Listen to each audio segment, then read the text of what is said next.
فلبي النداء تفز بالمرام، فلبي النداء تفز بالمرام. زكاتك تدفع عنك البلاء وتحفظ. Закят является четвертым столпом ислама. Его выплата была вменена мусульманам в обязанность, начиная со 2-го года по хиджре, до того, как стал обязательным пост в месяц Рамадан. Закят — это поклонение Создателю имуществом. Закят вместе с намазом упоминаются в Коране множество раз.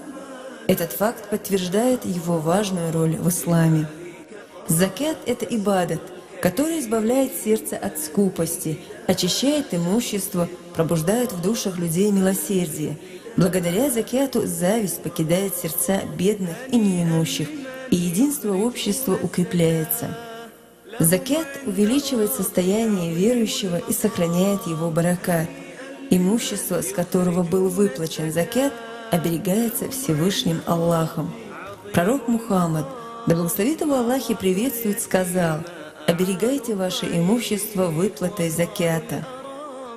Отчисляя закят, человек вверяет себя Аллаху и благодарит Его за дарованные блага и милости.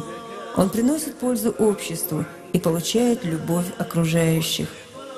Благодаря выплате закята бедный человек получает возможность жить полноценной жизнью и исполнять свои обязанности, имеющие отношение к проявлению повиновения Аллаху.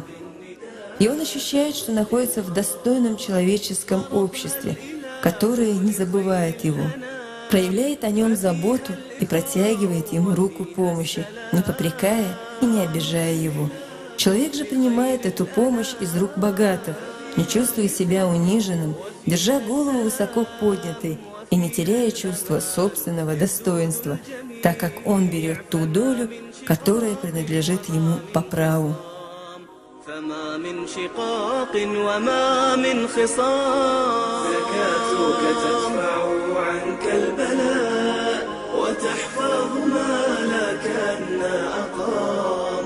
لذلك قال الرسول الكريم: فلبي النداء تفز بالمرام، فلبي النداء تفز بالمرام، فلبي النداء تفز بالمرام.